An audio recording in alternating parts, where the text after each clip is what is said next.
நான் வந்து ஒரு ஃப்ளோவில் எப்போதும் போல ஒரு ஃப்ளோவில் வந்து சொல்லிட்டேன்டா, ஓகேவா? ஆனால் வந்து நீ கைண்ட் ஆஃப் க்ளோஸ் தானே, அந்த டைமில் எனக்கு அந்த டைமில் எனக்கு அப்படி தோணுச்சு, ஏன் நீ வந்து நான் வந்து பேச மாட்டேன் அப்படின்ற மாதிரி நீ வந்து தோணுச்சு. அதனால வந்து எதுக்கு இவன் இப்படி பண்ணுறா அப்படின்னு எனக்கு ஒரு கன்ஃபியூஷன் ஆயிடுச்சு. ஓகே, அதனால நான் வந்து திவாகர் கிட்ட வந்து அப்படி சொல்லிட்டேன். மற்றபடி வந்து நீ பேக் டச் அலோவ் பண்ணலை, பட் நம்ம அப்படி க்ளோஸாக இருந்தது எனக்கு அப்படி ஃபீல் ஆயிடுச்சு.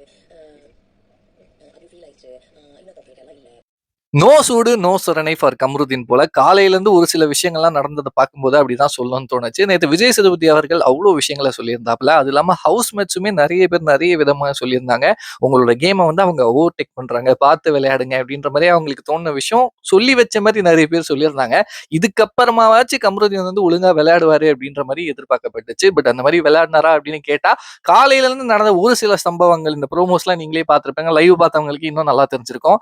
நான் என்ன பேட் டச் பண்ணேன், எங்க அம்மா மேல சத்தியமா நான் பேட் டச் பண்ணல, நான் இங்க ஹீரோவாக தான் வந்தேன், நீ என்ன நினைச்சிருக்கேன், எனக்கு வெளியில இல்லாத கேர்ள் ஃப்ரெண்டா, என்ன பேபின்லாம் கூடாது அப்படின்ற மாதிரி நிறைய விஷயங்களை சொல்லியிருந்தாரு. ஓகே, அப்படியே விளையாடு, அப்படியே விளையாடுனா நீ வந்து நல்ல நிலைமைக்கு வருவ கமருதீன் அப்படின்ற மாதிரி நிறைய பேர் எதிர்பார்த்துட்டு இருந்தாங்க. நானுமே அந்த மாதிரி தான் நினைச்சேன். பட் டக்குனு இப்ப என்ன நடந்துச்சு அப்படின்ட்டு நீங்களே பார்த்திருப்பீங்க.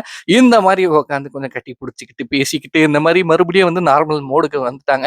இதனால இவரோட கேம் வந்து எந்த அளவுக்கு அஃபெக்ட் ஆகுது அப்படின்ட்டு இவருக்கு புரியுதா புரியலையா அப்படின்னு தெரியல. எவ்வளவு பெரிய அக்யூசேஷனை வச்சிருக்காங்க, பேட் டச் பண்ணியிருக்கான் அப்படின்ட்டு என்னைக்கோ நடந்த ஒரு விஷயத்த மறுபடியும் இப்போ எடுத்துட்டு வந்து அதை பத்தி ஒரு சீன் கிரியேட் பண்ணிட்டு ஏதோ ஒன்று பண்ணிட்டு இருக்காங்க. இதுக்கப்புறமா கூட கொஞ்சம் புரியாம அவ்வளவு பெரிய அக்யூசேஷன் வச்சு கூட இந்த மாதிரி வந்து ஈஸியா காம்ப்ரமைஸ் ஆனா அது என்ன அப்படின்னு தெரியல. ஏன்னா வெளியில வந்து அவரோட பேர் வந்து என்ன மாதிரி போகும் அதை பத்திலாம் கொஞ்சம் யோசிச்சிருக்கலாம். ஏன்னா இவருக்குமே கெரியர் இருக்கு, இவருக்குமே ஃபேமிலி இருக்கு, எல்லாமே இருக்கு. ஏன்னா அது வந்து ஒரு தப்பான ஒரு அக்யூசேஷன் அப்படின்னு தான் நான் சொல்லுவேன். பட் இருந்தாலும் இவங்க ரெண்டு பேரும் வந்து அடிக்கடி பேச்சப் ஆகிக்கிறாங்க. இது வந்து எந்த லவ் அப்படின்னு தெரியல. இது ரகடான லவ்வா இல்ல ஜென்சி லவ்வா? இவங்க ஜென்சி கிட்ஸ் இல்ல, ஒருவேளை ஜென்சி ஜென்ரேஷன்ல வாழ்ந்துட்டு இருக்கிறதால ஜென்சி லவ்வா அப்படின்றத பத்தி எனக்கு தெரியல. நீங்க என்ன நினைக்கிறீங்களோ மறக்காம என் கூட ஷேர் பண்ணிக்கோங்க. பாய்.